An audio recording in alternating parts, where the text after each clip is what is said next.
Hola, ¿cómo están?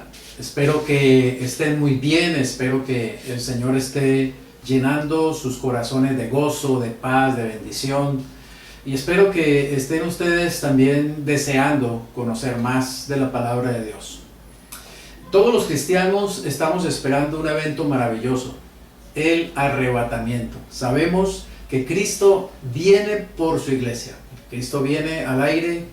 La iglesia sube para encontrarse con Él en las nubes e irse a la casa del Padre. Pero sería bueno preguntarnos, bueno, ¿y qué va a pasar allá? ¿Qué va a suceder después de que seamos arrebatados? ¿Qué sucede allá mientras estemos en el cielo? Creemos, sinceramente, que la iglesia va a estar en el cielo mientras que en la tierra suceden los 7 años de la gran tribulación. Eso yo lo creo sinceramente y es lo que siempre he enseñado. Y estoy seguro que seguiré enseñando de acuerdo a la palabra de Dios. Pero es importante entonces que nos preguntemos, bueno, ¿y qué va a pasar allá? Y hemos hablado en alguna manera, o lo hemos por lo menos mostrado en un gráfico, que hay 2 eventos espectaculares también que van a suceder allá en el cielo mientras estemos en la casa del Padre. Uno es el juicio del tribunal de Cristo, del cual te quiero hablar ahora, y el otro es las bodas del Cordero, del cual te hablaré más adelante. Vamos a centrarnos hoy en este tema, el tribunal de Cristo. Todos seremos evaluados. ¿Dónde? En el tribunal de Cristo. Vamos a comenzar y vamos a la palabra de Dios, a Romanos capítulo 14, los versículos 10, 11 y 12. Dice así: pero tú, ¿por qué juzgas a tu hermano? ¿O tú también, por qué menosprecias a tu hermano? Porque todos compareceremos ante el tribunal de Cristo. Porque escrito está: vivo yo, dice el Señor, que ante mí se doblará toda rodilla y toda lengua confesará a Dios. De manera que cada uno de nosotros dará a Dios cuenta de sí. Esta palabra, el tribunal de Cristo, todos compareceremos ante el tribunal de Cristo, es una realidad a la que los cristianos debemos ponerle mucha atención. Es una realidad de la que tenemos también que estar conscientes, así como anhelamos y amamos y estamos conscientes de que va a haber un arrebatamiento, un rapto, un momento cuando Cristo viene por nosotros los creyentes, viene por su iglesia para llevársela. Debemos también saber que viene un tiempo, viene un día, viene un momento cuando seremos evaluados por el Señor. Aunque esta palabra tribunal puede producirnos un poco de temor, porque pues el tribunal de Cristo, lo primero que uno piensa en un tribunal pues es un juicio. Y uno piensa a menudo en un juicio, pues allá me van a sacar los cueros al sol, me van a escarbar, me van a sacar a luz todo lo que yo pues he mantenido oculto, las cosas que tal vez ni mi esposa nunca conoció de mí, o lo que mi esposo no conoció de mí, o mis hijos, o mis hermanos de la iglesia, o mis amigos, etcétera. Es decir, pensar a menudo en un tribunal.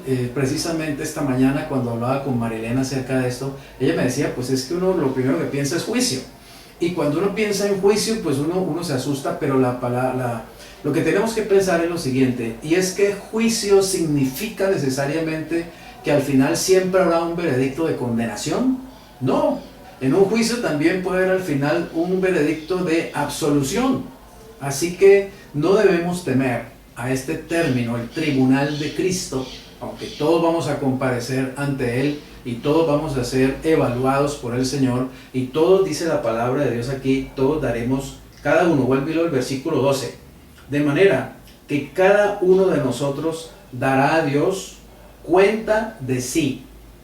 Este es un tribunal, o es un juicio en el que cada uno personalmente vamos a dar cuentas, en el que vamos a ser examinados, vamos a ser evaluados. Ahora quiero decirte sinceramente que no es un juicio por los pecados, no es un juicio, digamos, para sacarnos los pecados al sol y de pronto pues allá humillarnos delante de todos los presentes o recibir regaños, recomendaciones de parte del Señor, etcétera. Porque no tiene sentido que seamos llevados al cielo precisamente para que allá saquen toda nuestra inmundicia, nuestra impiedad, nuestras faltas, nuestro pecado, y pues en el cielo, ¿qué sentido tendría? Y además, ¿dónde quedaría entonces aquello de que el Señor perdonó nuestros pecados? Que el Señor olvidó para siempre nuestros pecados, que el Señor los echó a lo profundo del mar, que el Señor los echó a sus espaldas para no verlos más. ¿Dónde quedaría entonces la redención? ¿Dónde quedaría la justificación? ¿Dónde quedaría la propiciación? ¿Dónde quedaría la santificación? Y todas aquellas verdades maravillosas que están relacionadas con la salvación. Así que no es un juicio para evaluar nuestra conducta moral. No tiene ningún sentido. ¿Te imaginas tú que el Señor venga por nosotros en el arrebatamiento? A los que están muertos les dé un cuerpo nuevo, glorificado, puro, hermoso. A los que estemos vivos nos transforme y también nos dé un cuerpo glorificado, un cuerpo celestial. Vayamos allá, digamos, habiendo dejado acá el cuerpo y la naturaleza pecaminosa y subiendo al cielo en perfecta pureza, en perfecta santidad ahora, y llegar al cielo, que es un lugar de pureza maravillosa, de extraordinaria paz, de extraordinaria bendición, y llegar allá precisamente para que el Señor Jesucristo nos diga: venga para acá, que le voy a sacar aquí los cueros al sol delante de todo el mundo. Algunas veces cuando niño recuerdo que oí cosas como esas, que el Señor iba a sacarnos en cara los pecados, y algunos llegaban al extremo de decir: bueno, iba a colocar una pantalla gigante y el Señor va a proyectar todos tus pecados y tus mentiras y tus engaños y tus inmundicias. No, pues yo cuando oí eso yo no quería ir al cielo. No, a mí déjenme aquí tranquilo en la tierra. Sinceramente yo no quiero ir al cielo. No tiene sentido, no tiene ninguna base en la palabra de Dios ese tipo de enseñanza, de predicación o de mentalidad. Es precisamente el producto de no tener, uno, seguridad de salvación, y dos, no tener claridad realmente de qué es lo que enseña la palabra de Dios respecto a la salvación, cuál es el carácter de la salvación que Cristo nos ha entregado. Así que tenemos que tener claro que nuestros pecados ya fueron perdonados. Por lo tanto, aparecer, digamos, o presentarnos para dar cuentas al Señor, para ser evaluados o juzgados en ese tribunal, no tiene nada que ver con los pecados. No es un juicio moral lo que se nos va a hacer, pero sí es una evaluación. Entonces, ¿qué es lo que se va a evaluar? Lo iremos entendiendo a lo largo de esta conferencia. Es importante mirar también en el libro de Corintios, 2 de Corintios, en el capítulo 5, versículos 9 y 10. Vayamos allá, 2 de Corintios, capítulo 5. ¿Cómo os habla de este tribunal también? Dice 2 Corintios 5, 9 y 10. Dice: por tanto, procuramos también, o ausentes, se refiere a que estemos todavía aquí en la tierra, no en la presencia del Señor, o presentes, se refiere a que ya hayamos muerto y estemos ya en la presencia del Señor. Procuramos también, ausentes o presentes, serle agradables, porque es necesario que todos nosotros comparezcamos ante el tribunal de Cristo, para que cada uno reciba según lo que haya hecho mientras estaba en el cuerpo, sea bueno o sea malo. Nota estas expresiones. En primer lugar, es necesario que todos comparezcamos ante este tribunal. ¿Cuándo vamos a comparecer? Cuando el Señor nos lleve a su presencia en el arrebatamiento. Y dice que nosotros vamos a comparecer para que cada uno reciba según lo que haya hecho mientras estaba en el cuerpo, en este cuerpo físico, mientras estamos aquí ahora viviendo la vida cristiana. Este tribunal es para evaluar a la iglesia de Jesucristo, y cada uno daremos a Dios cuenta de sí. Seremos evaluados por el Señor. Esta palabra tribunal en el Nuevo Testamento se usan dos expresiones en el griego. La primera es criterion o criterion. Es una palabra griega que significa básicamente tener precisamente un criterio por el cual se evalúa una situación o se evalúa a una persona. Es un criterio, digamos, por el cual se imparte un juicio. De ahí viene la palabra criterio, precisamente. Cuando digo yo tengo un criterio acerca de esto, es porque yo he evaluado cierta situación y entonces tengo ya una opinión después de haber examinado, después de haber evaluado. Este tribunal tiene ese carácter, es para evaluar, es para examinar. Es más un examen que simplemente, digamos, un dictamen de condenación. Pero el Señor lo va a hacer. Es importante que sepamos que el Señor nos va a evaluar. Es más, ya lo está haciendo en este momento. Sería bueno preguntarte ¿qué opinión, qué criterio crees tú que tiene el Señor de ti en este momento? ¿Qué criterio tendrá el Señor de lo que tú estás haciendo? ¿Qué criterio tendrá el Señor del estilo de vida que tú estás viviendo en este momento? ¿Qué criterio tendrá el Señor de aquel servicio que tú y yo le ofrecemos al Señor? ¿Cuál será la opinión, el criterio del Señor Jesucristo? La palabra tribunal también tiene otra acepción esa palabra, y es que simboliza, digamos, o significa no solamente, digamos, una evaluación, una norma a través de la cual se hace un juicio, sino que también simboliza el lugar donde se hace. Es decir, significa el lugar donde está el juez que hace esa evaluación o que toma ese criterio. Es una palabra más o menos que significa como estrado o tribuna, tarima, como un trono. Es decir, esta palabra tribunal significa tanto la norma con que se juzga como también el lugar en donde se juzga. Hay una segunda palabra en el griego que es bima o bema. Prefiero bema realmente. Esta palabra bima, por ejemplo, la usa el doctor Pentecost en su libro Evento del Porvenir.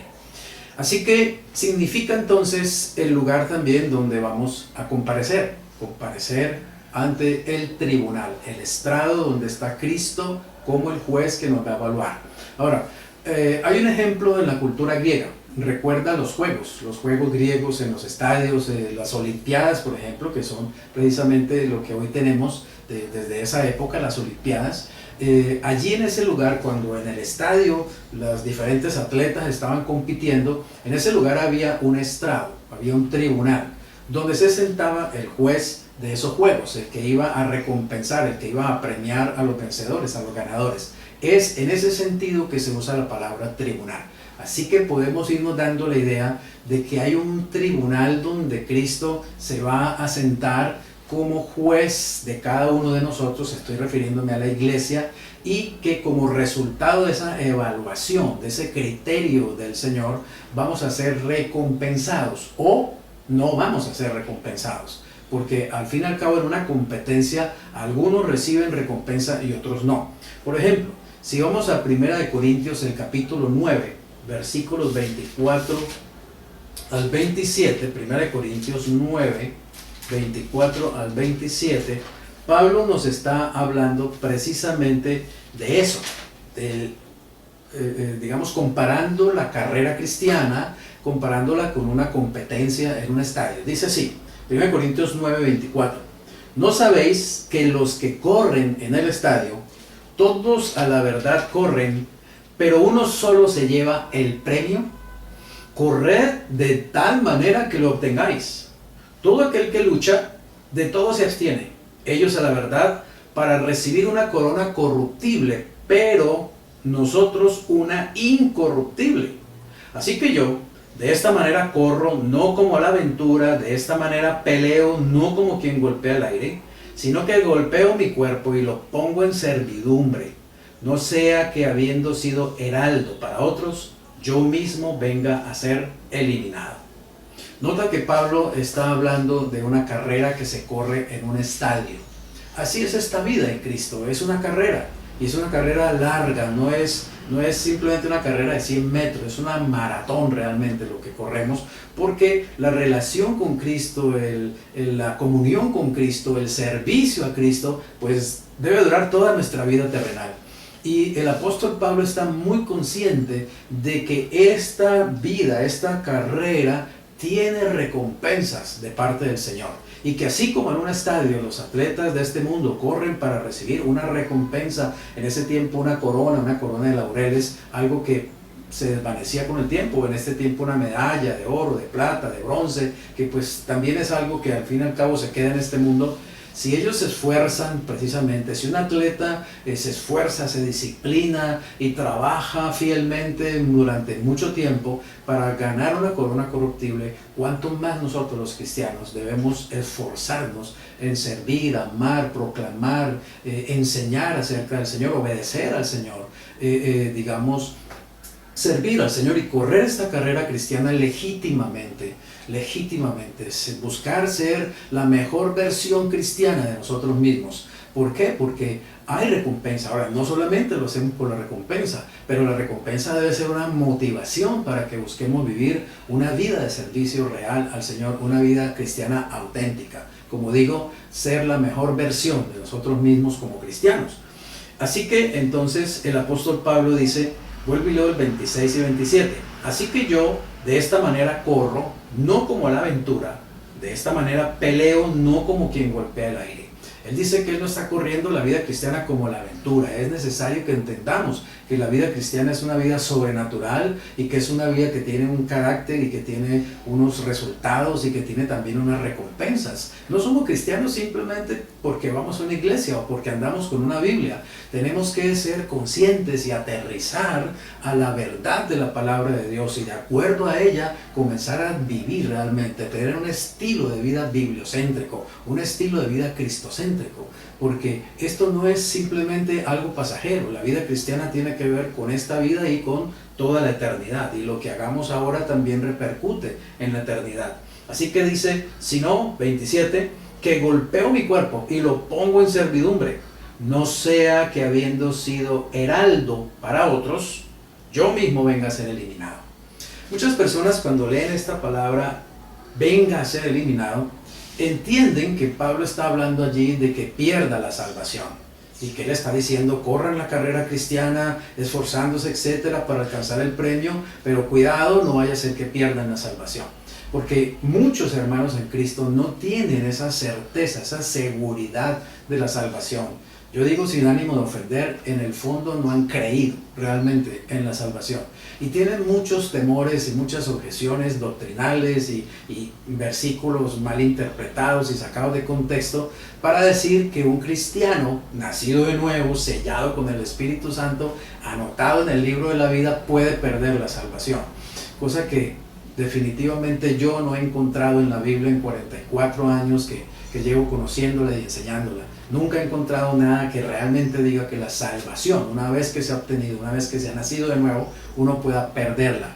Pero lo que sí enseña la Biblia, y lo enseña muy claramente, es que uno puede dejar de recibir bendiciones. Uno puede perder bendiciones, evidentemente, y uno puede dejar de recibir coronas, dejar de recibir recompensas, de acuerdo a la evaluación del Señor. Pero la salvación jamás se puede perder, porque jamás se puede ganar. Muchos enseñan que la salvación se recibe por fe, pero se pierde por obras. Entonces, no entiendo ese tipo de doctrina. Simplemente es el resultado, vuelvo e insisto, de en verdad no conocer a profundidad la doctrina de la salvación, la doctrina de lo que significa esa obra redentora de Jesucristo, que nos da una seguridad eterna. Ninguna condenación hay para los que están en Cristo Jesús. En verdad os digo, el que cree a mis palabras y cree en el que me envió, no vendrá a condenación, pues ha pasado de muerte a vida, de muerte espiritual eterna a vida eterna.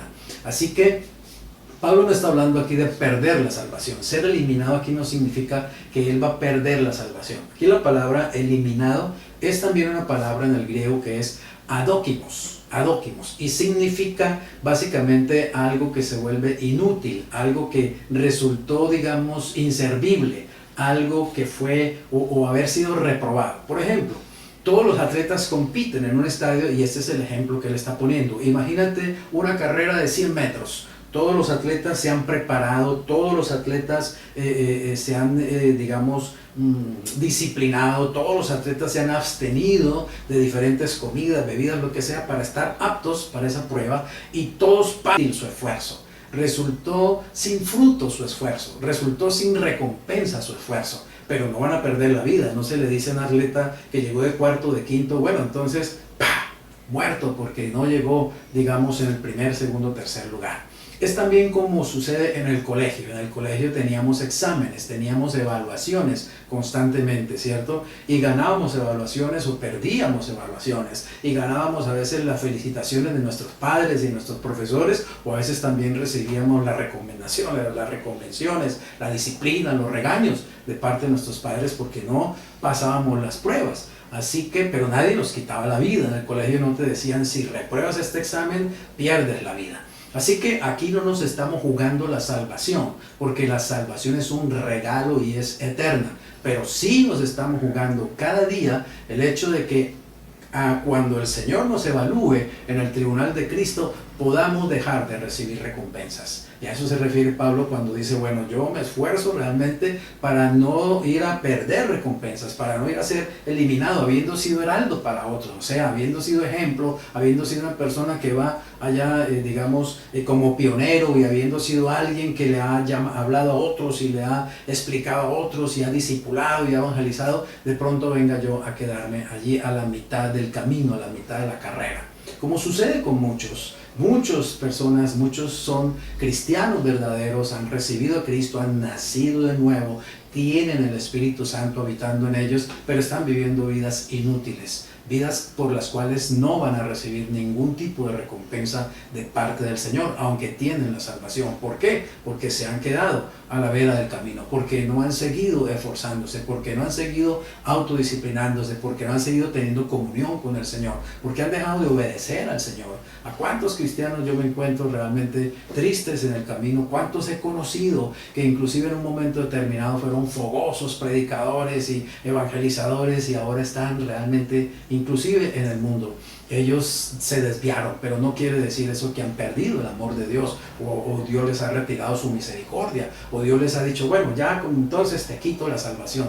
No hay nada en la Biblia que realmente apoye algo como eso. Sinceramente es una doctrina nefasta, y es una doctrina que produce miedo, produce estrés, produce preocupación. Conozco cientos de cristianos que viven bajo un continuo estrés, porque creen que van a perder la salvación, creen que tienen que cuidar la salvación, y si no la cuidan la pueden perder. Dios mío, qué terrible estrés. ¿Qué tal que Jesucristo murió en la cruz, llevó nuestro pecado, lo sepultó, inclusive nos mató a nosotros mismos, pero bueno, dice, bueno, ahora la salvación depende de ti? Realmente, créanme, esta doctrina, lo sé por experiencia, ha llevado inclusive al manicomio a muchas personas, ha llevado a las casas de salud mental a muchas personas, porque no tienen seguridad de salvación, no disfrutan del gozo de la salvación, de la alegría de la salvación, de la paz que trae la salvación. Inclusive sirven a Cristo no como una respuesta, digamos, feliz de ser salvos, sino que lo sirven con la angustia de que tienen que hacer puntos, tienen que ganarse la salvación, tienen que mantener esa salvación, tienen que guardar esa salvación. Y sinceramente es una doctrina nefasta. Desgraciadamente miles la enseñan. Inclusive pastores que alguna vez tuvieron seguridad de salvación, ahora están enseñando que no, que la salvación se pierde, que etcétera, etcétera. Bueno, cada uno tendrá que responder al Señor por lo que enseñe. Cada uno tendrá que dar cuenta también al Señor de qué fue lo que enseñó según la palabra de Dios. Pero eso obviamente se lo dejamos al Señor. No estoy juzgando a esos hermanos, simplemente estoy dando un criterio en ese sentido. Y aclarándote que aquí no se trata de perder la salvación.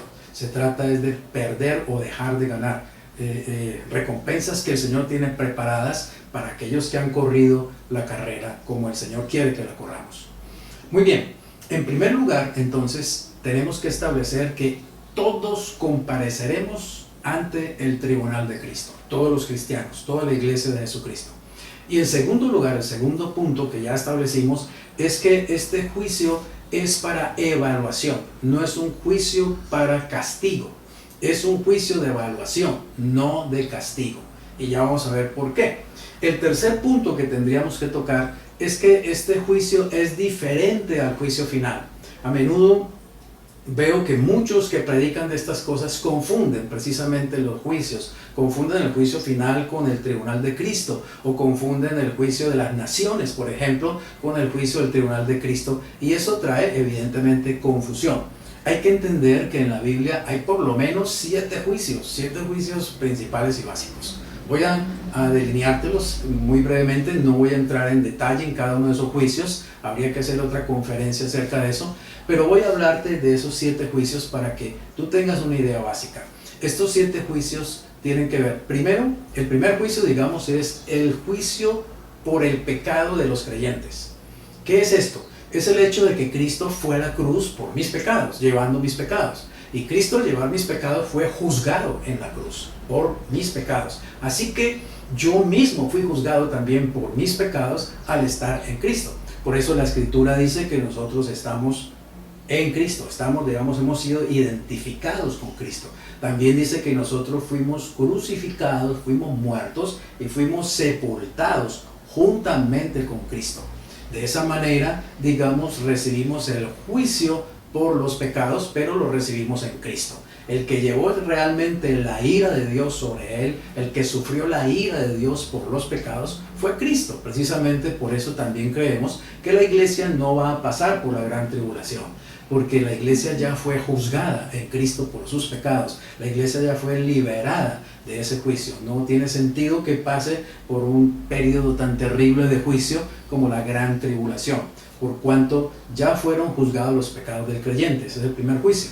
El segundo juicio es el juicio de nosotros mismos, el que debemos hacer nosotros mismos, precisamente en el sentido no de condenación, porque no tenemos que estar autocondenándonos, no tenemos que estar autoflagelándonos. Eso es negativo, no es lo que el Señor quiere, sino que tenemos que estar evaluándonos. Constantemente es importante que nos evaluemos, que entremos en la presencia del Señor y le digamos como el salmista: Señor, examina mi corazón, mira cómo estoy andando, mira dónde andan mis pasos. Si me estoy desviando por camino de justicia, pues llévame nuevamente al camino correcto, al camino de justicia. En ese sentido es también que debemos juzgarnos los cristianos. O por ejemplo, cuando Pablo habla de la cena del Señor, que le dice a los corintios: júzguense a ustedes mismos, o sea, evalúense antes de tomar la cena. Miren si ustedes realmente lo están haciendo en limpieza, en santidad. Miren si han realmente confesado sus pecados, si han arrepentido de sus pecados y están limpios para tomar la cena del Señor. Inclusive Pablo dice que el no hacer ese juicio de evaluación de mi vida espiritual, de mi comunión con el Señor, trae consecuencias como la enfermedad o la muerte. El tercer tipo de juicio que encontramos en la Biblia es el juicio de las obras del creyente. Y precisamente es el juicio del que estamos hablando, el juicio del tribunal de Cristo. El juicio donde Cristo va a evaluar no nuestro carácter moral, sino nuestras obras, nuestro servicio, y evidentemente el servicio que hemos realizado para Él en el poder del Espíritu Santo. Ya veremos un poco más acerca de eso. Así que el primer juicio es el juicio de los pecados del creyente. El segundo juicio es el juicio de nosotros mismos, la evaluación espiritual. El tercer juicio es el juicio de las obras del creyente. Estos dos primeros juicios son en la tierra. El de los pecados del creyente y el de, digamos, el juicio de nosotros mismos lo hacemos en la tierra. El primero pues fue hecho ya en la cruz, ya es pasado, ya es completo, concreto, consumado es. Ocurrió en la cruz. Y el segundo es la evaluación que vamos haciendo a lo largo de nuestra vida cristiana a la luz del Señor, a la luz del Espíritu, a la luz de la palabra de Dios, y sucede aquí en la tierra. Pero este tercer juicio que decimos es el juicio de las obras del creyente, es en el cielo, ocurre en el cielo y ocurre una vez que hemos sido arrebatados. El cuarto tipo de juicio que encontramos en la Escritura es el juicio de las naciones. Y este juicio a menudo lo confunden con el juicio del tribunal de Cristo. No puedo entrar en detalles por tiempo, pero ya lo haremos en otra conferencia. Pero este juicio a las naciones es un juicio que hace el Señor Jesucristo cuando regresa por segunda vez. Cuando Él ya está allá en Jerusalén, cuando Él ya se ha posado sobre el monte de los olivos, cuando Él ya ha establecido su trono su trono en la ciudad de Jerusalén y Él esté allí, digamos, ya establecido, digamos, Él va a reunir, dice en Mateo 25, va a reunir a las naciones y las va a juzgar para que entren al reino, para que entren al milenio. Y esas naciones que Él va a juzgar son las naciones que han pasado por la gran tribulación. Allí Él va a juzgar a los que creyeron en Él durante la gran tribulación y a los que no creyeron en Él durante la gran tribulación. Es un juicio diferente al tribunal de Cristo, que es solamente para la iglesia, y es un juicio diferente también al juicio final. Precisamente luego viene el quinto juicio que encontramos en la Biblia, que es el juicio de Israel. Quiero que sepas que Dios va a juzgar a las naciones por un lado y va a juzgar al pueblo de Israel por otro. Eso nos muestra claramente algo que está muy claro también en la Biblia, en el Nuevo Testamento, y es que Dios hace separación entre estos pueblos, entre los pueblos gentiles y entre el pueblo de Israel, el pueblo de Dios, el pueblo escogido terrenalmente por Dios. Así que Israel también va a ser juzgado, y ese sería el quinto juicio que encontramos en la Biblia. Y estos dos juicios, el juicio de las naciones y el juicio a Israel, van a ser también aquí en la tierra, pero van a ocurrir después de que Cristo haya venido por segunda vez a este mundo. El sexto juicio que encontramos es el juicio a los ángeles. Está en la escritura que los ángeles también van a ser juzgados, inclusive va a ser juzgado la cabeza, digamos, de todos estos ángeles, Satanás mismo, y ellos van a ser juzgados y van a ser evidentemente condenados. Todos los ángeles, incluyendo a Satanás, van a ser condenados, ya han sido juzgados, pero va a llegar un momento de este juicio. Inclusive la escritura dice en el libro de Corintios algo impresionante, y es que nosotros los cristianos, la iglesia de Cristo, vamos a juzgar a los ángeles. Dice que vamos a juzgar a hombres también, y que vamos a juzgar a los ángeles. ¿Cuándo será que vamos a juzgar a hombres y cuándo será que vamos a juzgar a los ángeles? Está en la escritura y algún día te vamos a hablar también de esto. ¿Cuándo será y de qué trata ese juicio? Realmente es algo increíble. Por eso los cristianos tenemos que saber quiénes somos en Cristo Jesús, qué es lo que nos ha sido entregado, qué tipo de autoridad nos ha sido dada por el Señor.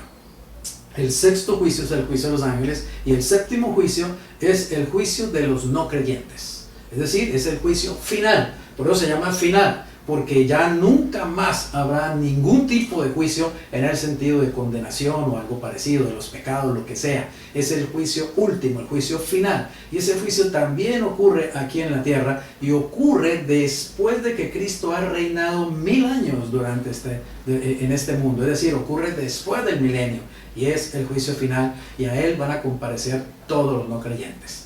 Precisamente quiero, acerca de este juicio final y del juicio del tribunal de Cristo, por lo que digo que a menudo se confunden demasiado, y eso es lo que también trae a veces enseñanzas de que la salvación se pierde, de que uno puede ser borrado del libro de la vida, etc. Quiero hacerte una pequeña comparación entre estos dos juicios, y este sería, digamos, el tercer punto que estamos viendo, y es que este juicio, el juicio del tribunal de Cristo, es diferente al juicio final.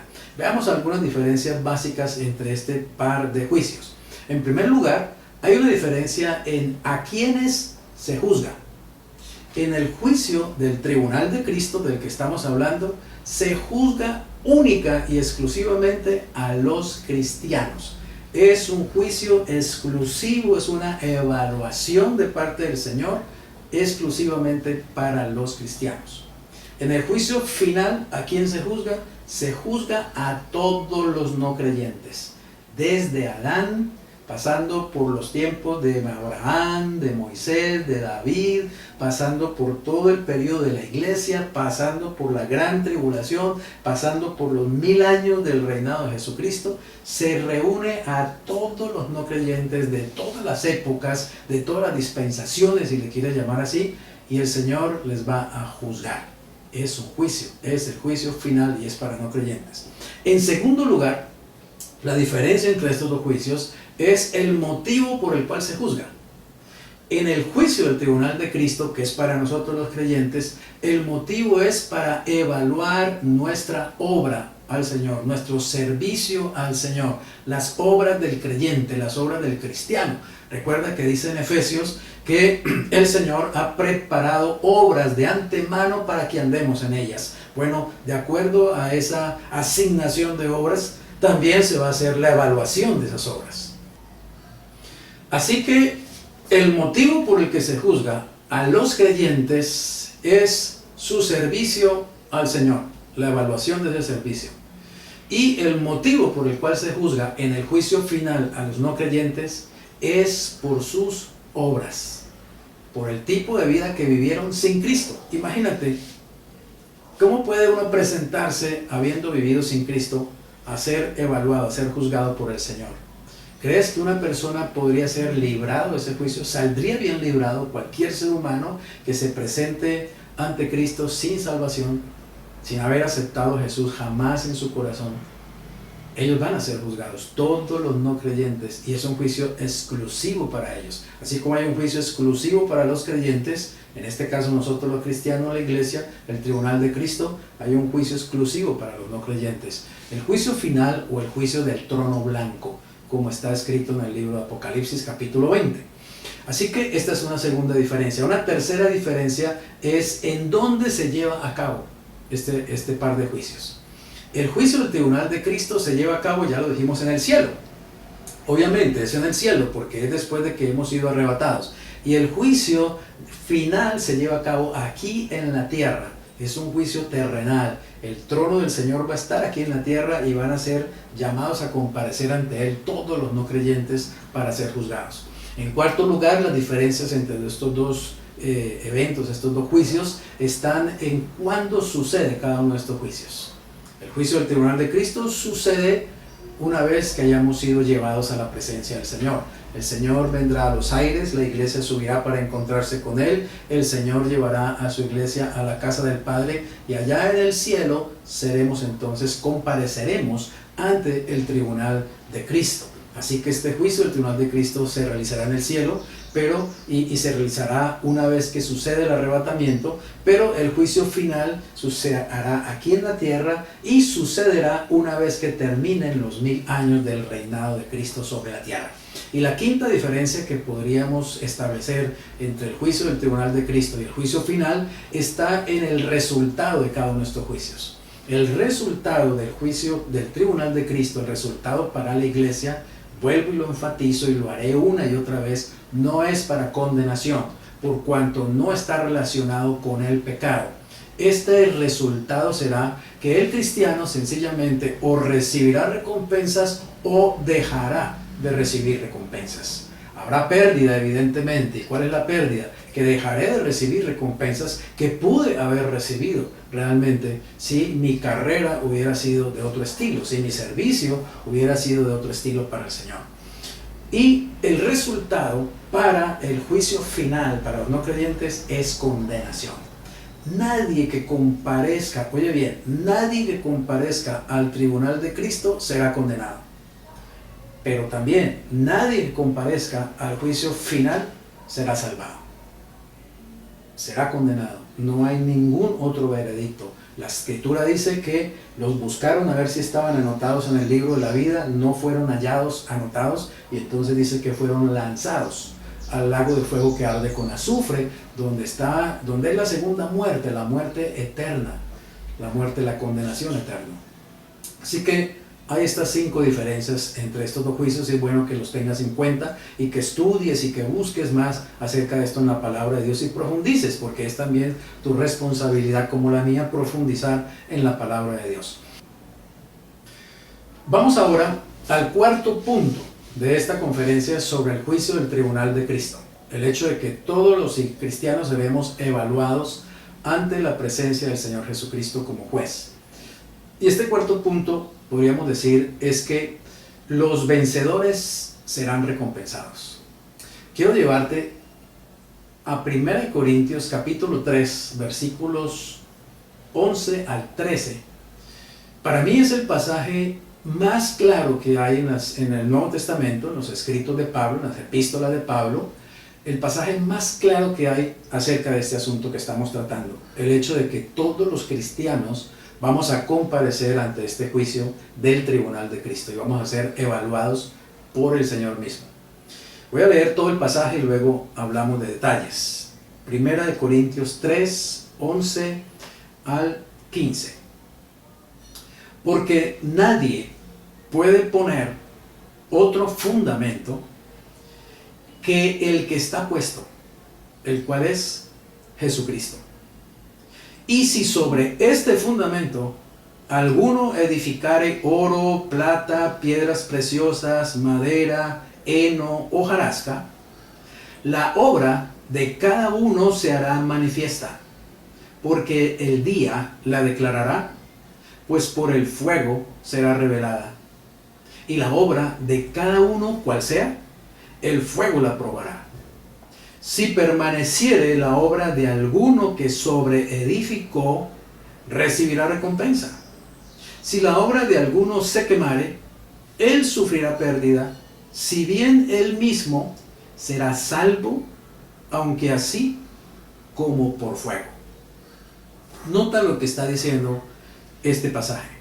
En primer lugar, nos establece que hay un fundamento. Nos está hablando de edificación. Nos está hablando de construir algo así como una casa o un edificio. Y de lo primero que nos habla es del fundamento que hay en esa edificación. Y dice que este fundamento es nada más y nada menos que el Señor Jesucristo. Dice el fundamento que está puesto, el cual es Jesucristo.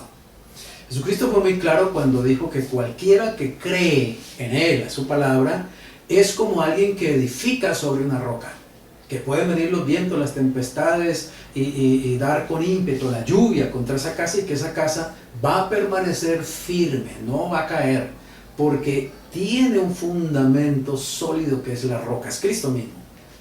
Pero que también quien construye sobre arena, pues esa casa va a caer, y que dice que es grande su ruina porque construyó sobre arena. Ahí sí está hablando de que el que construye sobre roca es salvo, y el que construye sobre arena no es salvo. Ahí se está hablando de un creyente y un no creyente.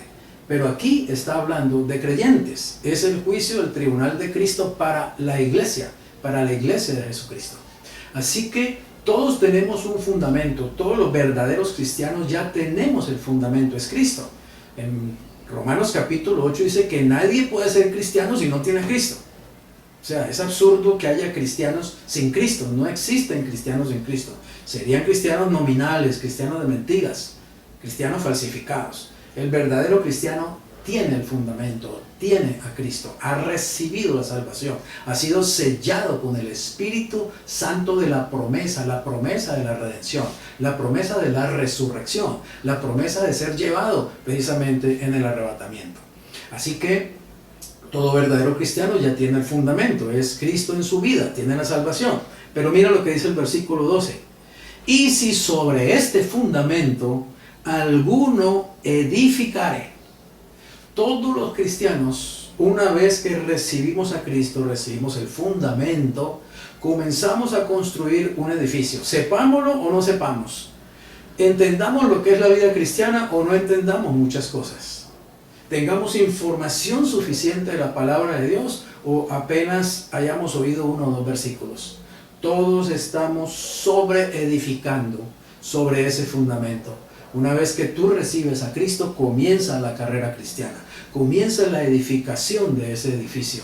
Es tu propia vida, es la obra del cristiano, y cada uno tiene que ser consciente de cómo construye. Mira, vuelve y leo el 12, dice, si sobre este fundamento, porque nada se puede edificar si no es sobre ese fundamento que es Cristo, alguno edificare oro, plata, piedras preciosas, madera, heno, hojarasca. Nota que hay por lo menos 6 tipos de material en el que se puede sobreedificar sobre ese fundamento, en el que podemos construir ese edificio de la obra de cada uno de nosotros para el Señor.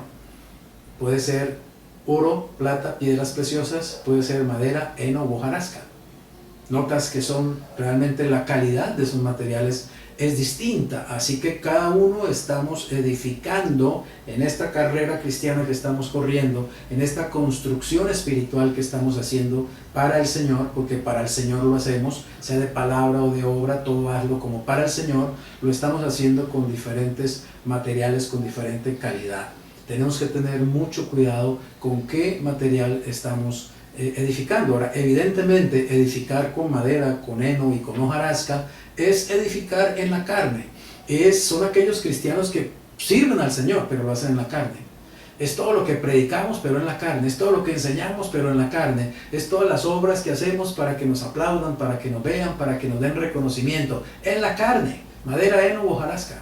Pero oro, plata, piedras preciosas es toda la obra que hacemos en el poder, en la unción, en la dirección del Espíritu Santo. Es en la manera o en la medida en que hemos permitido que se manifieste Cristo a través de nosotros al hacer estas cosas. Precisamente la palabra manifestación es muy importante en la Escritura, porque inclusive este hecho de que leíamos en Romanos de que compareceremos al Señor, tiene el sentido de que nos manifestaremos delante del Señor. Es decir, es el momento cuando se va a ver realmente qué es lo que hemos hecho para el Señor. Es decir, qué es lo que hemos permitido que la carne haga en nuestras vidas y qué es lo que hemos permitido que el Espíritu Santo haga en nuestras vidas. Por lo tanto, evidentemente, lo que hemos hecho en la carne será inútil, seremos eliminados en ese sentido, es decir, será algo inútil, será algo que será reprobado, será algo que no pase el examen, pero lo que hayamos hecho en el Espíritu, evidentemente, será evaluado por el Señor y será recompensado, será reconocido por el Señor. El Señor dijo palabras tan impresionantes como estas en el Evangelio, que nadie que dé siquiera un vaso de agua a un discípulo de Cristo dejará de ser recompensado. El Señor dijo que recompensará cosas tan pequeñas y que las vemos tan sencillas como dar con amor un vaso de agua a otro. El Señor lo recompensará. Lo extraordinario de este juicio del tribunal de Cristo es que Él va a recompensar cosas que tú ni te imaginas que Él ha anotado en su libro para recompensarte. Hay muchas cosas que ni siquiera somos conscientes. Las hemos hecho en el Señor, las hemos hecho en el Espíritu, nos hemos dejado simplemente usar por Él, nos ha impulsado su amor, su misericordia, su Espíritu. Y el Señor todo eso lo tiene realmente anotado para recompensarlo, porque el Señor es justo y Él realmente recompensa a cada uno según sea su labor, según sea su obra. Así que es importante que seamos conscientes de que debemos escoger los mejores materiales, evidentemente, para construir. Ahora dice el versículo 13, la obra, escucha esto muy bien, la obra de cada uno se hará manifiesta. Nota que no dice el carácter moral de esa persona será manifiesto. Si era bueno o era malo será manifiesto. No, dice la obra de esa persona. Vuelve y leo, la obra de cada uno se hará manifiesta porque el día la declarará. O sea, el día en que comparezcamos ante el tribunal de Cristo. Pues por el fuego será revelada. Y oye bien, la obra de cada uno, sea cual sea, el fuego la probará. Nota entonces que este es un tribunal, es un juicio en el que no se está evaluando el carácter moral de cada uno de nosotros, porque vuelvo e insisto, el carácter moral está relacionado con el pecado y el pecado ya fue juzgado, y yo respecto al pecado ya fui crucificado, ya fui muerto y ya fui sepultado. La Escritura dice que yo ya estoy muerto al pecado. Entonces no tiene ningún sentido que el Señor me enseñe una verdad tan liberadora, tan reveladora, de que yo ya estoy muerto al pecado, de que yo he sido justificado, declarado justo a los ojos del Señor, y Él venga y me arrebate para llevarme al cielo a sacarme en cara toda la inmundicia, todo el pecado y toda la maldad.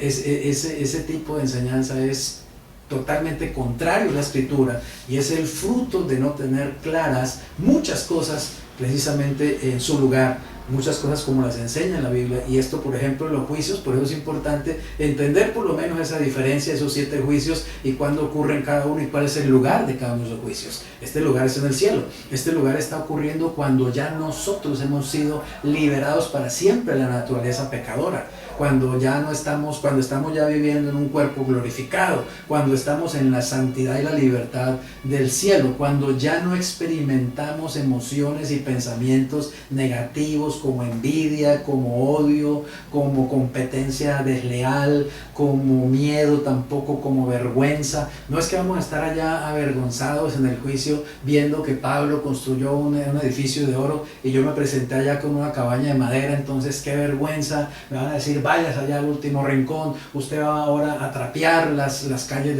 de la Nueva Jerusalén porque no sirvió para nada, etcétera. No, eso es humano, eso es pensar con una mente humana, no pensar con la mente de Cristo, con la mente renovada del Señor. En el libro de Corintios dice que al Señor, ni siquiera al Señor ya lo conocemos en la carne. Eso es pensar en la carne, pero es humano, es humano, evidentemente es natural también que ante estas cosas nuestra primera reacción tal vez sea miedo, ¿no? Uy, me va a juzgar el Señor, Dios mío, la regañada que me va a pegar, ¿no? Va a trapear conmigo los pisos del cielo porque pues yo moralmente no siento que soy realmente lo mejor. Pero acuérdate que eres santo, acuérdate que tus pecados fueron lavados, acuérdate que le perteneces al Señor y acuérdate que esto va a ocurrir en un lugar de perfección. Así que lo que será evaluado es la obra, no la persona. Vuelvo y leo. Versículo 13. La obra de cada uno se hará manifiesta porque el día la declarará, pues por el fuego será revelada, y la obra de cada uno, cual sea, el fuego la probará. 14. Si permaneciere la obra de alguno que sobreedificó, recibirá recompensa. Así que entonces, el hecho de que Cristo nos va a arrebatar y nos va a llevar al cielo para juzgarnos, para evaluarnos allá en su presencia, es para recompensa, no es para castigo, no es para regaño. No es para hacerte sentir el más miserable de todos los cristianos y hacerte sentir culpable. No tiene nada que ver con el cielo. En el cielo no hay culpa. En el cielo no se siente vergüenza. En el cielo no hay estrés. En el cielo no hay miedo. En el cielo solo hay amor, gozo, paz, benignidad, bondad, paciencia, fe, mansedumbre, etcétera, etcétera. En el cielo el cielo es un lugar de absoluta bendición. Allí no vamos a recordar ni siquiera las cosas tristes de este mundo, de esta vida, y mucho menos vamos a recordar nuestros pecados. Si el Señor no lo recuerda, tampoco nosotros lo recordaremos allá. Pero sí va a ser recordado y va a ser manifestado y va a ser evaluado y va a ser recompensado todo aquello que hemos hecho para el Señor, en el Espíritu, en la actitud correcta del Espíritu. Amén. Así que no quiero llenarte de miedo con esta conferencia, al contrario, quiero llenarte de esperanza, pero también quiero llenarte de conciencia, que te hagas consciente de que vas a ser evaluado, de que te hagas consciente de que puedes recibir grandes recompensas o puedes dejar de recibir realmente grandes recompensas. Siempre cuando toco este tema me remito a mi graduación como bachiller. Me gradué en el Colegio Pío XII en el año 70 como bachiller, tenía 16 años.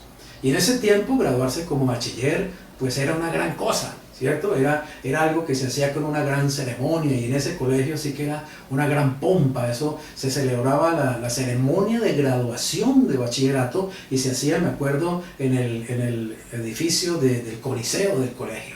Y eso ponían alfombra roja y se invitaba al alcalde, se invitaba a personalidades de Cali, del Valle, a dar, digamos, a dar palabras y a enseñanzas o aliento, etc. Eso era todo un acontecimiento. Y ese día uno iba con su papá y con su mamá, los que los teníamos vivos, y uno desfilaba por esa alfombra roja hasta allá, hasta el fondo, y había un estrado allá arriba, precisamente un tribunal, un estrado donde estaba el rector, donde estaba el prefecto de disciplina, los profesores y bueno, toda la planta del colegio, y a nosotros los que no graduábamos nos sentaban allá, ¿cierto?, en los primeros asientos. Era toda una graduación y como te digo, había una música digamos majestuosa y una marcha, y uno entraba y eso lo nombraban uno por uno. Y ahora Freddy Rojas, y entonces entraba yo con mi mamá y con mi papá de gancho, yo vestido con corbata, con el mejor vestido, mi mamá elegantísima, mi papá también, y por esa alfombra roja, y todo el mundo nos aplaudía, porque habíamos cumplido una meta, había llegado a ser bachiller, ¿sí? Y entonces entraba con toda esa pompa y me sentaba allá. Y así desfilaron cada uno de mis amigos, ¿cierto? Del grupo A, me acuerdo. Nos graduamos los del grupo A, de bachilleres.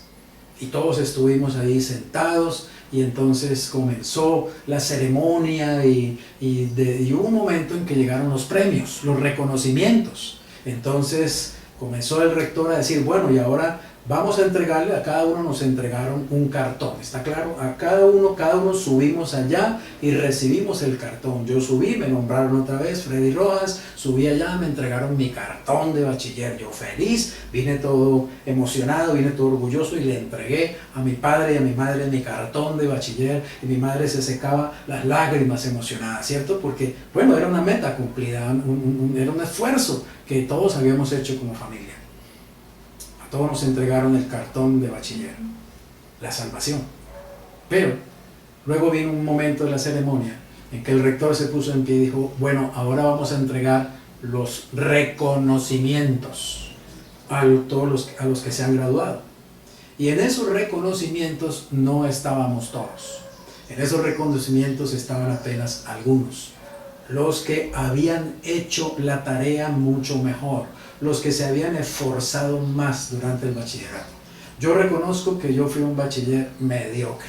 Yo apenas estudiaba ahí para pasar los exámenes raspando. No me interesaba ser el mejor de la clase, no me interesaba ganarme la medalla de honor, la medalla del mejor bachiller. Tampoco en los deportes fui un buen deportista, me gustó mucho el fútbol y todo, pero tampoco me esforcé por ser el mejor futbolista, el mejor deportista del colegio, etc.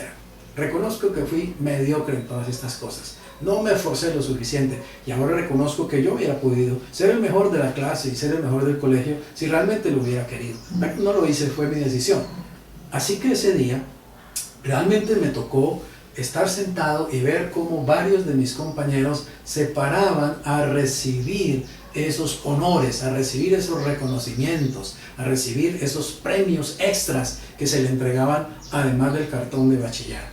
Yo no recibí ninguno de esos aplausos, yo no recibí ninguno de esos reconocimientos, y mi padre y mi madre me miraban como esperando, bueno, ¿y el suyo cuándo? Y el mío nunca llegó.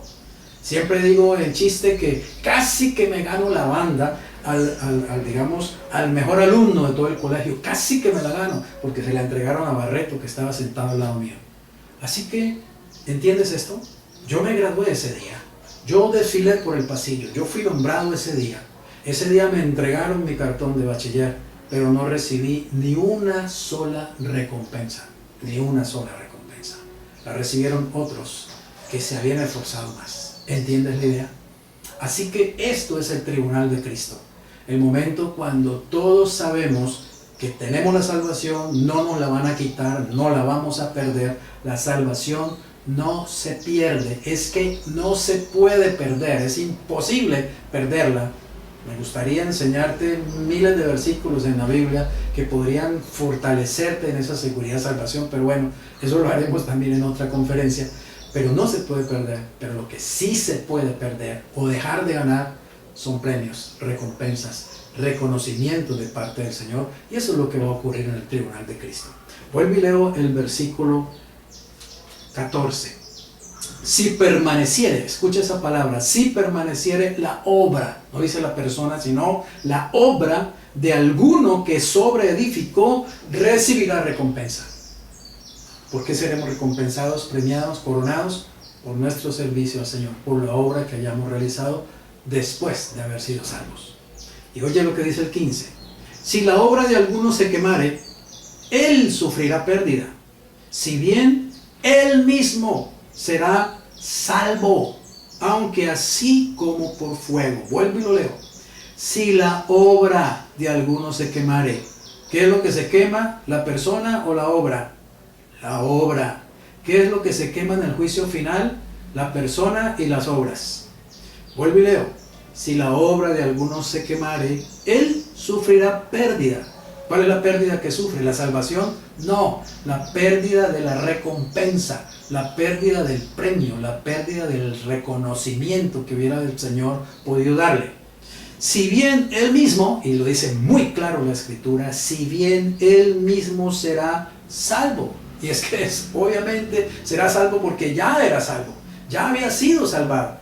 Ya había en la tierra conocido a Cristo, lo había recibido, lo había aceptado, había sido sellado con el Espíritu para el día de la redención, había sido arrebatado, ya está en el cielo. Ya es imposible que lo echen al infierno.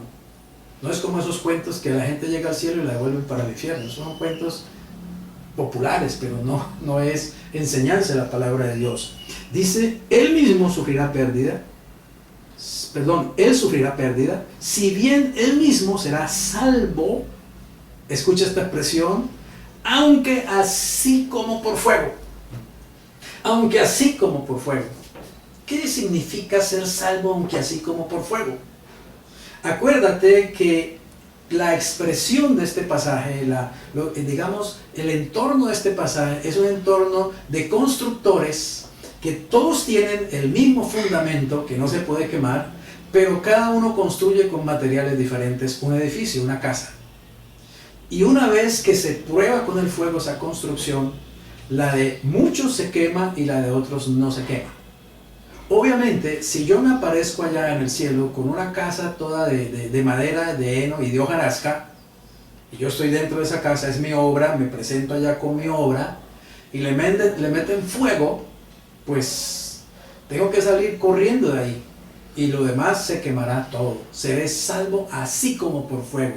Esto quiere decir, es una figura como de alguien que se ha salvado de un incendio, pero precisamente se salvó con lo que tenía puesto, con una mano adelante y otra atrás. Todo lo demás se perdió, todo lo demás se quemó. Así le ha pasado a personas en esta vida, ¿cierto? Personas que lo han perdido todo en un incendio. Una casa llena de cosas hermosas, maravillosas, con piscina, con no sé qué, y viene el incendio y la devora toda y la persona tiene que salir, pero que salvó su vida. ¿Y qué dice la gente en esos casos? Bueno, al menos salve mi vida. Lo más precioso que tengo es mi vida. Quiero decirte que lo más precioso que un cristiano puede tener es su salvación. Es eterna. No hay condenación para el que es salvo. No hay condenación para el que está en Cristo Jesús. Pero sí hay premios, hay galardones, hay reconocimientos para los que se esfuerzan en medio de esa vida, para los que construyen una buena casa. Hay un ejemplo que quiero decírtelo, no quiero alargarme mucho más, esto está resultando un poco largo, pero quiero decirte este ejemplo. Mira, es hasta chistoso. Se dice que murieron dos cristianas, la señora Pepita, que era pues de la alta y todo de dedito parado, y murió su empleadita, que era María. Ambas eran cristianas y fueron a comparecer a la presencia del Señor. Entonces el Señor, allá salió un ángel. Obviamente esto es un cuento, ¿no? La Biblia no dice que esto es así, solo hago para ilustrarte. Dice que llegaron allá al cielo y salió un ángel, entonces obviamente a atenderlas, y el ángel atendió pues a María y a Pepita y comenzó a caminar con ellas por unos jardines muy hermosos, un camino muy lindo. Llegaron a unas casas, a unas edificaciones hermosísimas, unas mansiones que había allá, y entonces el ángel llegó de pronto y se colocó frente a una hermosa mansión y le dijo a María, a la empleada, le dijo: María, esa es tu casa, la mansión que tienes aquí construida, ve y disfruta de ella, y le entregó las llaves. Y siguieron caminando. Entonces la señora Pepita dijo: si esa es la mansión que le entregaron a María, que era la muchacha del servicio mío, ¿cómo será la que me tienen a mí? Tiene que ser un palacio realmente. Pero resulta que mientras más caminaban y caminaban, iba viendo la señora Pepita que el barrio se iba volviendo cada vez como de menos estrato, que la cosa iba siendo más feíta, que cada vez había casas más feitas, etcétera, como más oscuro. Y ella pues miraba al ángel, y el ángel muy serio llevándola, y al final llegaron allá frente a un rancho de cartones y de latas y una cosa pequeñita, terrible, un rancho terrible, ¿sí?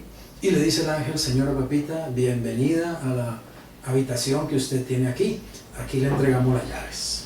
Y él se quedó mirándola y le dijo: pero ¿cómo así, joven? ¿Qué es esa falta de respeto? Es que usted no sabe quién soy yo. ¿Cómo se le ocurre que eso va a ser lo que me entregaron a mí? ¿Cómo le van a entregar a María, que era mi empleada? ¿Cómo le van a entregar semejante mansión? Y a mí este rancho inmundo, ¿cómo es posible? Hágame el favor, llámeme al administrador de este sitio, yo quiero quejarme, yo quiero hablar con él. Aquí tiene que haber algún error.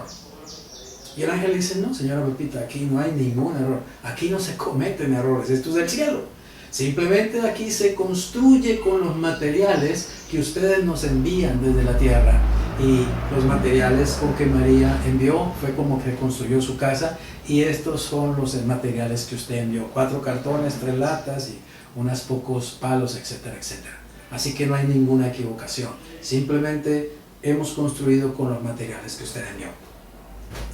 Es un buen ejemplo, ¿cierto? No es real respecto a la palabra de Dios, no es lo que la palabra de Dios enseña, pero ilustra un poco de qué se trata esto del tribunal de Cristo. Y quiero que te deje la inquietud de con qué materiales estás sobreedificando, ¿Qué materiales son los que tú estás enviando allá para que haya moradas en el cielo para ti?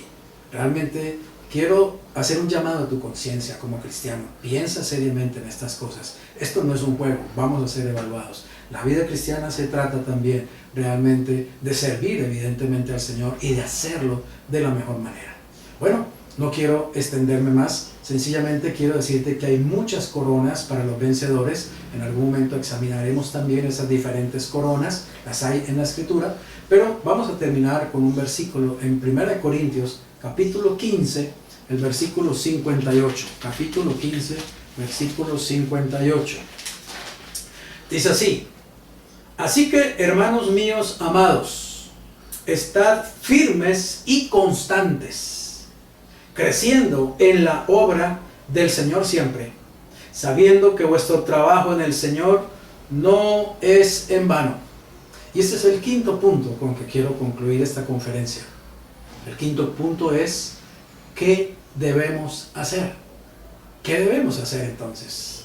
Ante esta verdad, ¿qué debemos hacer? Y la mejor recomendación está aquí, vuelvo y la leo. Así que, hermanos míos amados, estad firmes y constantes. ¿Haciendo qué? Creciendo en la obra del Señor siempre. Y siendo conscientes, sabiendo que vuestro trabajo en el Señor no es en vano. Miren, hermanos, sí que sabremos por experiencia personal que nuestro trabajo en el Señor no es en vano cuando estemos allí en la presencia del Señor, en ese tribunal. Cuando estén siendo entregadas esas recompensas, esas coronas, esos premios, y aún nosotros seamos precisamente también, ojalá, receptores de algunos de esos premios y de esas coronas. ¿Habrá valido el esfuerzo realmente? ¿Habrá valido esta carrera? ¿Habrá valido cualquier sufrimiento que hayamos tenido por el servicio al Señor? Cualquier privación. ¿Habrán valido todos los ataques que el diablo nos haya hecho y que también nos hayan hecho personas por el hecho de servir a Cristo?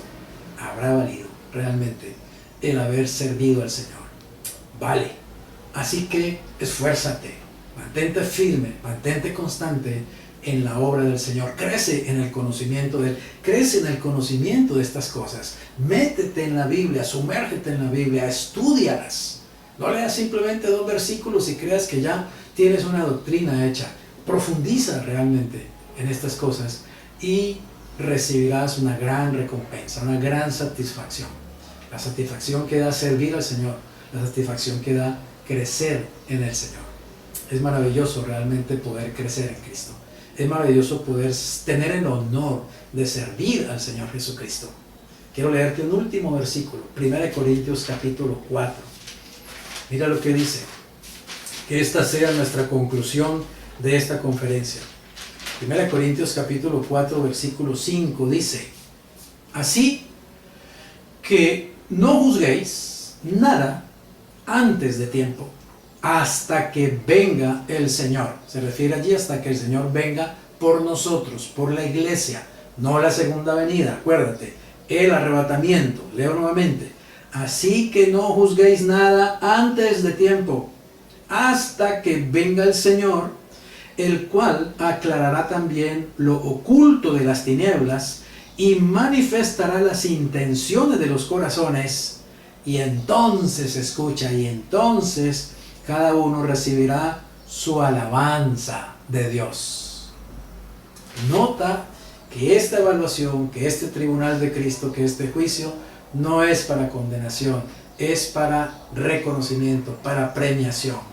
Porque recibiremos, no dice castigo, sino alabanza del Señor. Algunos que no se ponen bien los lentes de la salvación, leerían algo como esto: entonces, cuando venga el Señor, el cual aclarará también lo oculto de las tinieblas y manifestará las intenciones de los corazones, y entonces serás lanzado al lago de fuego, y entonces serás borrado del libro de la vida, y entonces el Señor desatará su ira sobre ti. No dice eso. Oye bien, dice: cada uno recibirá su alabanza de Dios. El problema está en estas palabras y la forma como a menudo las entendemos o las interpretamos. Estas palabras que dicen: el Señor aclarará también lo oculto de las tinieblas y manifestará las intenciones de los corazones. Porque nosotros tendemos siempre a creer que lo oculto de las tinieblas necesariamente es malo, es pecado, es algo vergonzoso, es algo que no queremos que nadie vea. O que las intenciones del corazón necesariamente son las malas intenciones, las envidias, los pecados sexuales, qué sé yo. Tendemos siempre a pensar negativamente. Y muchos están demasiado orientados a lo negativo. Sinceramente no parecen disfrutar de una salvación tan grande. No parecen estar afirmados en la belleza de la salvación. Nota que aquí el resultado de que el Señor manifieste lo oculto de las tinieblas, o aclare lo oculto de las tinieblas, y manifieste las intenciones del corazón, el resultado es que el Señor dará alabanza. Si fuera algo malo, si fuera algo oscuro, si fuera algo tenebroso, no diría que el Señor dará alabanza, sino diría que el Señor da disciplina o castigo o reprensión. Entonces nota un detalle. En este juicio del tribunal de Cristo, el Señor no está para nada interesado en sacarte tus vergüenzas, tus pecados o todas nuestras inmundicias ni nada parecido. Eso ya fue juzgado, está terminado y para el Señor es cosa juzgada, consumado es. Él no tiene ningún interés en eso. El interés del Señor es realmente sacar a la luz todo aquello que está oculto, como cuando Él dijo que tu diestra no se, que tu siniestra no sepa lo que hace tu diestra. Como cuando Él dijo: cuando ustedes hagan las cosas, no las hagan para que todo el mundo las vea. No den plata y publiquen que estoy dando plata. No regalen un mercado y saquen un WhatsApp diciendo que regalé un mercado, que generoso soy yo, etc. Eso es lo oculto de las tinieblas, cuando hacemos el bien y que solamente lo sepa el Señor, porque lo hacemos como para el Señor, no buscando aplausos, no buscando reconocimientos, no buscando palmaditas en el hombro. ¿Entiendes eso? Eso es lo oculto que el Señor va a sacar a la luz. Aquellas cosas que has hecho con la mejor intención, con un corazón puro, dirigido por el Espíritu Santo. Por eso te digo que Él te va a recompensar y te va a reconocer cosas que tú ni siquiera te acuerdas ya que las hiciste, pero las hiciste bien. Las hiciste en el espíritu correcto, en la actitud correcta. Por eso dice también entonces que Él aclarará las intenciones de los corazones. Es decir, Él buscará y mirará la motivación con que fue hecho ese servicio, el servicio al Señor. El servicio que es hecho con la motivación de oro, plata y piedras preciosas para el Señor.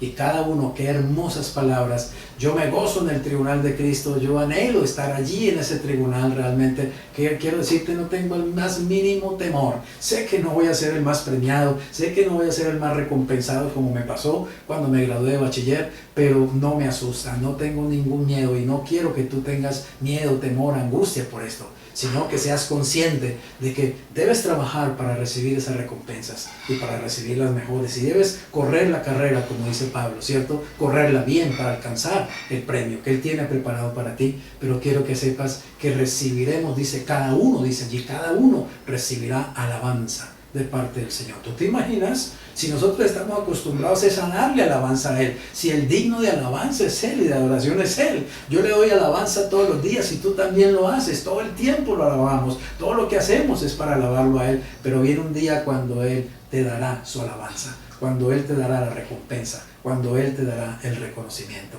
Vive de tal manera que lo obtengas, corre de tal manera que lo alcances. Señor, muchas gracias por tu amor y tu misericordia. Gracias por la bendición de ser tuyos. Gracias por la bendición de ser salvos y siempre y eternamente salvos. No porque nosotros lo hayamos merecido, no porque hayamos hecho ningún mérito, Señor, ni podamos hacerlo, ni ahora ni nunca, sino porque tú has querido regalarnos una salvación tan grande, Señor. Anotar nuestro nombre en tu libro para siempre y habernos dado vida eterna. Gracias por esta vida maravillosa que ya estamos disfrutando, Señor, desde ahora y que disfrutaremos por toda la eternidad. Señor, por el Espíritu Santo, habla a nuestro espíritu y habla a nuestra conciencia. Abre nuestros ojos espirituales acerca de estas cosas, Señor, y que podamos correr esta carrera no como quien va a la aventura, sino como quien sabe qué es lo que está haciendo. Gracias, Jesús, porque un día estaremos delante de ti para entregar a tus pies todo el servicio que hemos hecho para ti y recibiremos la recompensa que tú determines que es justa, Señor, y sabemos que tú eres un juez justo. Pero, Señor, quiero decirte que mi momento más gozoso también será cuando, si recibo alguna corona, como dice en el libro de Apocalipsis, de sus 24 ancianos, yo pueda luego postrarme ante ti y entregarte de nuevo esa corona y ponerla a tus pies, porque ciertamente el que merece toda la gloria, toda la honra, toda la alabanza, toda la adoración y todas las recompensas de las riquezas y del reino, realmente eres tú, mi Señor y mi Salvador. A mí me basta con que tú me mires, Señor Jesús. A mí me basta con que tú me sonrías, Señor Jesús. A mí me basta con que tú me digas, bienvenido a la casa de mi Padre. Te amo y te adoro, mi Señor y mi Rey. Te exalto en el nombre de Jesús. Amén. Amén. Bendiciones para ti y para toda tu familia. Gózate en el Señor.